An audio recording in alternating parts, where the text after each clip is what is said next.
हरे कृष्णा। हरे कृष्णा। बरसाना के बारे में बहुत सारी चीजें हैं जो चर्चा की जा सकती है, लेकिन हमारे पास बहुत बहुत कम समय है। 1:30 बजे तक हमें किसी भी स्थिति में ऊपर वापस श्रीमती राधा रानी के मंदिर में पहुंचना चाहिए। तो हम बहुत 5-5 मिनट जहाँ भी हमें मौका मिलेगा चर्चा करेंगे और अंत में हो सके तो और विस्तार से वर्णन करेंगे बरसाना धाम का। तो ये जो स्थान है, यहाँ आप पीछे देख रहे होंगे। बच्चों शांत रहो, लाली शांत हो जाओ। तो ये जो सांकरी खोल हमने पार किया है, जहाँ कृष्ण राधा रानी आदि सखियों से दान एकत्रित किया करते थे, और उसके पार होने के पश्चात ये सामने जो गांव दिख रहा है, इस गांव का नाम चिकसौली है। क्या नाम है? चिकसौली, या चित्रपुर भी कहा जाता है उसे, क्योंकि श्रीमती राधा रानी के जो अष्ट सखियां हैं, उन अष्ट सखियों में से एक जो सखी है चित्रा सखी, उनका ये गांव है। तो बरसाना को कहा जाता है, वो ऐसा कमल है जिसके बीच में ये बरसाना है, मध्य भाग कमल का, और उसके जो पेटल्स हैं, कमल के जो पंखुड़ियां हैं, वो 8 ऐसे गांव हैं जो श्रीमती राधा रानी की जो सखियां हैं, 8 सखियां, उन्होंने जन्म ग्रहण किया है। तो जैसे हमने प्रसाद पाया तो उस पर ऊंचा गांव था, तो उसी प्रकार से ये चित्रा सखी का गांव है चिकसौली, और ये विशेष सखी है। श्रीमती राधा रानी का श्रृंगार करना और विभिन्न चित्रकला में ये निपुण थे, और जितने भी पशु पक्षी बातें करते हैं उनकी भाषा चित्रा सखी समझा करते थी, बोला करते थे। और ऐसे चित्रा सखी कृष्ण की और श्रीमती राधा रानी की विशेष सेवा करती है। एक बार कृष्ण बहुत नाराज थे। कृष्ण ने कहा, मैं तो काला हूं और काला रंग किसी को अच्छा नहीं लगता है। तो बड़े दुखी हो गए थे। चित्रा सखी कहते, आप काले नहीं हो। तुरंत चित्रा सखी ने क्या किया, सुंदर सा कृष्ण का पेंटिंग बनाया और कृष्ण को दिखाया कि आप काले नहीं हो, इतने सुंदर हो।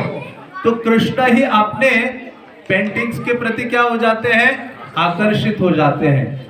इसलिए वो उस भावना को समझने के लिए चैतन्य महाप्रभु के रूप में आते हैं। तो ऐसे ही श्रीमती राधा रानी यहाँ चित्रा सखी के पास आया करते थे, और चित्रा सखी के पास आकर कई प्रकार से वो सब गोपियां या सखियां खेला करते थे। तो ऐसी जो ये चित्रा सखी है, एक दिन श्रीमती राधा रानी वहां आई, यहाँ आई, और आकर राधा रानी चित्रा सखी के साथ थी। तो उस समय चित्रा सखी ने एक चित्र बनाया था, बहुत सुंदर कृष्ण का ही चित्र था वो, और बहुत सुंदर वो पेंटिंग था, जिसको देखकर श्रीमती राधा रानी का हृदय पिघल गया, और पूर्ण रूपे न चित्र में जो पुरुष था उनके प्रति पूर्ण रूपे न आकर्षित हो गई। और चित्रा सखी को कहा कि हे चित्रा, मैंने अपना जो मन है, शरीर है, वाणी है, सब कुछ इस ये जो चित्र में है उनके प्रति न्यौछावर कर दिया है, मतलब पूर्ण रूपे न समर्पित कर दिया है। तो ऐसा बोल ही रही थी, तो राधा रानी के कान में तुरंत एक मधुर मुरली की आवाज सुनाई दी दूर से। तो जैसे वो मुरली की आवाज सुनाई दी और दूर से कोई मुरली बजा रहा है, वो उनको दिखाई दिया, तो राधा रानी का फिर से मन उस पुरुष के प्रति भी आकर्षित हो गया। तो चित्रा सखी को कहती है कि हे चित्रा सखी, मेरा मन और मेरा शरीर, मेरी वाणी, सब कुछ उसके प्रति क्या कर रही हूँ, मैं समर्पित कर रही हूँ पूर्ण रूपे न। और फिर ऐसा होता है कि नहीं, तो दूसरी जगह उनको दिखाई दिया, गोचारण करते हुए कृष्ण जा रहे थे। तो कृष्ण को देखने मात्र से उनके हृदय में फिर से ये भावना आ गई कि मैं उस पुरुष के प्रति फिर से आकर्षित हो रही हूँ जो अभी गव्वे चरा रहा है। तो फिर वो दुखी होकर बैठ जाती है। चित्रा सखी को कहते हैं कि हे चित्रा सखी, ये उच्च कुल वाले स्त्री को या कन्या को शोभा नहीं देता, कि वो एक जो स्त्री है वो 3 अलग अलग पुरुषों को क्या दे, अपना मन प्रदान करे या पूर्ण रूपे में उसके प्रति समर्पित हो जाए। तो चित्रा सखी कहती है, आप जिनको 3 समझ रहे हो ना, वो 3 नहीं है, वो कितने हैं, एक ही है। जिनका अपने चित्र जो मैंने निकाल के दिखाया था आपको, वो जो चित्र है वो भी कृष्ण का ही है, जो सबको आकर्षित करने वाले हैं। और जो मुरली की आवाज आपने सुनी थी वो भी किसकी थी? कृष्ण ने ही मुरली वादन किया था। और तीसरी चीज, जो गोवे चराते हुए गोचारण करते हुए जो जा रहे थे वो भी कृष्ण ही थे। तो इस प्रकार से उनको कहती है कि वो एक ही पुरुष है और वो है कृष्ण। तो ऐसा ही जो बरसाना धाम है जहां हमेशा श्रीमती राधा रानी का जो मन है कृष्ण की ओर आकर्षित होता था और अपना महल छोड़ छोड़ के इन वनों में भ्रमण करते थे सभी सखियों के समेत। और कृष्ण भी नंदगांव में रहा नहीं करते थे, कृष्ण सदैव बरसाना में आया करते थे। तो ऐसे कहा जाता है कि वृंदावन का हृदय ये बरसाना है, यहाँ रस की वर्षा होती है।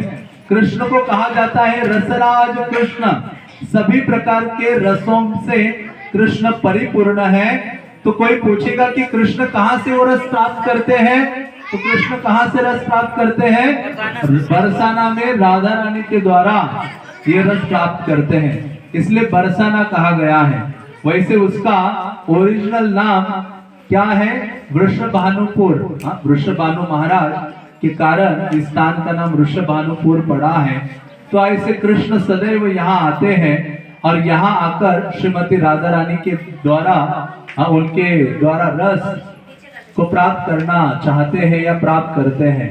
तो इस प्रकार से ये स्थल है चित्रा सखी का स्थान चिकसोली।